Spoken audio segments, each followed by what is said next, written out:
The Great Depression took out a lot of car companies, mostly at the higher end of the market. Companies like, but not limited to, Auburn, Cord, Duesenberg, Marmon, Peerless, Cunningham, Durant, Franklin, Stutz, Hupmobile, and I'm sure that there's more that I missed. They would all disappear.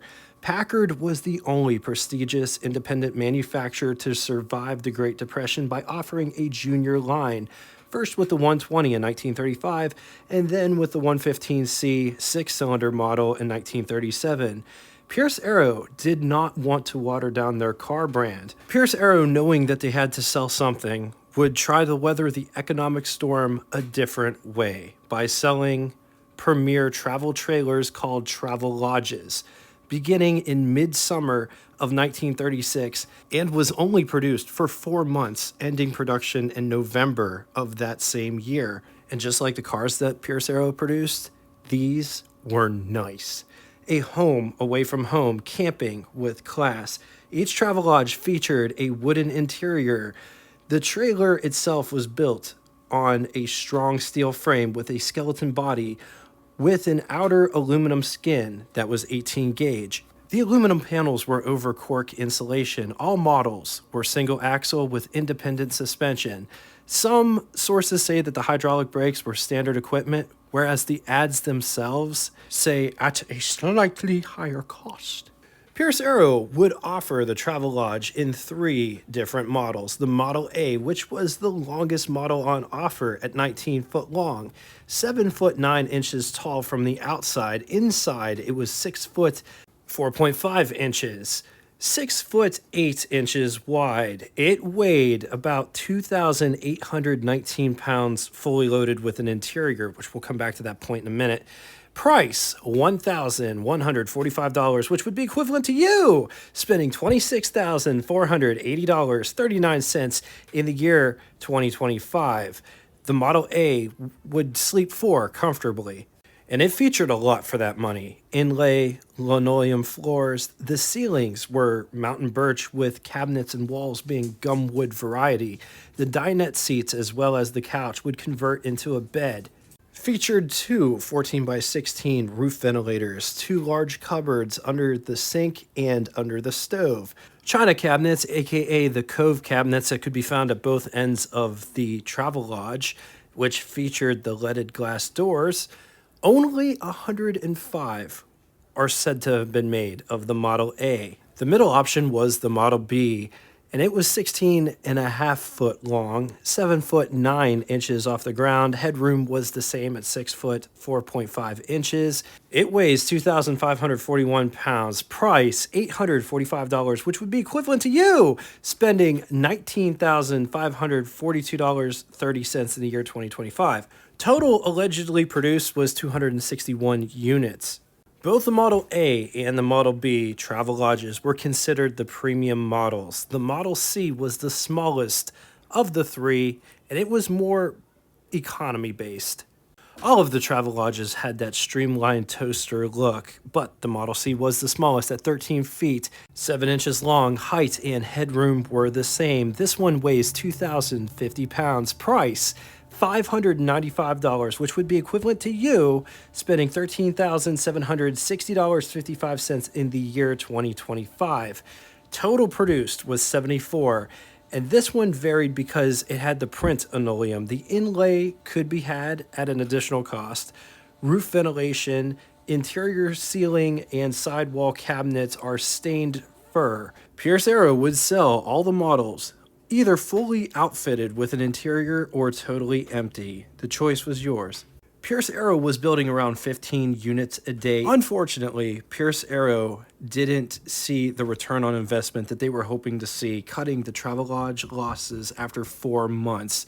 It's believed that either between 450 to 500, no more than 520 Travelodges were built, and it's only believed that 40 exist today, making them pretty rare.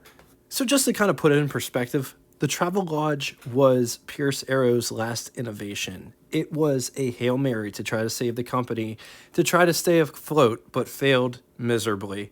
Pierce Arrow had issues before the stock market crash in 1929, which led to the Great Depression.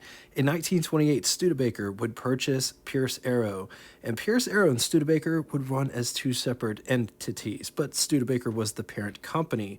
While Studebaker owned Pierce Arrow, they made an all-new straight 8 in the 30s. Studebaker also got a straight 8, part of the deal, as well as that's when Pierce Arrow also got the V12 to compete with all the other companies that offered V12s at the time, like Packard and Cadillac and Franklin, just to name a few. For whatever reason, it's looked down upon that Studebaker owned Pierce Arrow, but without Studebaker owning that company, they wouldn't have the straight 8 that they had, which is probably one of the best straight 8s made in the 30s. It has hydraulic lifters, it's a bulletproof engine, nor would they have the V12 because they just didn't have the money to make those things.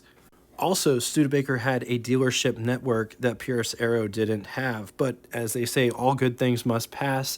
Studebaker went through financial issues of their own and had to sell Pierce Arrow to a group of Buffalo investors for $1 million. Unfortunately, Pierce Arrow just continued to hemorrhage money, and in 1938, Pierce Arrow Corporation was declared insolvent after filing for bankruptcy in 1937 and was forced to liquidate. Parts and service was available until 1942, and then all of the parts and tooling at the factory were scrapped for war effort.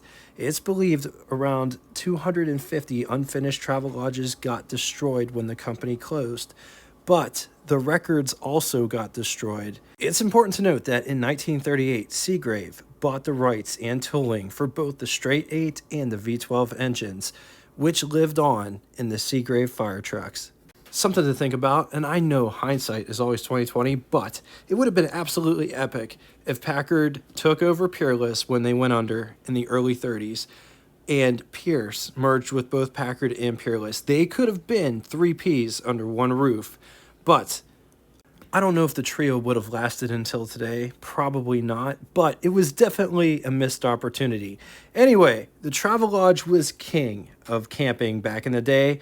But with that said, which one would you rather have? Would you rather have a 1936 Model A Pierce Arrow Travelodge or 1936 Model B Pierce Arrow Travelodge or 1936 Pierce Arrow Travelodge Model C? I'm going to leave this here for a minute. If you need more time, feel free, pause the video. I lied. We're going to add one more section in here. What would you rather have pulling your Travelodge? 1936 Packard 12 or 1936 Pierce Arrow 12 or 1932 Franklin Supercharged 12? I'm going to leave this here for a minute. If you need this more time, feel free, pause the video. On to the final scenario. Would you rather have a covered wagon trailer or Model B Pierce Arrow Travelodge or Master-Built Scott? I'm going to leave this here for a minute. If you need more time, feel free, pause the video. Now it's time for Name That Tune. First person to get both the name of the band and the song title correctly in the comment section will have their comment pinned to the top of it. If you liked this episode, please give it a like so more people can see this video in the future. And if you didn't like it, go ahead and hit the dislike button. I don't care, whatever. But seriously, if you like this episode, there are over 680 episodes just like this, done in mini documentary format. I post between 4 or 5 episodes a week done up like this. I'm not saying that for self-worth. And also, this is way more than a car channel. It's a car community that I am very much a part of. There's so many times YouTubers, they get big egos or whatever. I'm just a regular person. I put my pants on one leg at a time. And with that said, I don't know how close you guys are to Beaver, Pennsylvania, but they're having a car show next Saturday. I'm going to go. I'll be there. So if you see me, be sure to say hey. Until next time. Wait a second. I almost forgot to thank you guys. Thank you guys so much for everything that you guys bring to this community. I appreciate reading all the stories in the comments, and I really do read all of the comments. Thanks for being awesome, and until next time, toodaloo! Imagine me and you, I do. I think about you day and night. It's only right to think about the girl you love and hold her tight. So happy together. If I should call you up, invest a dime, and you say you belong to me, ease my mind. Imagine how the world could be so very fine, so happy together.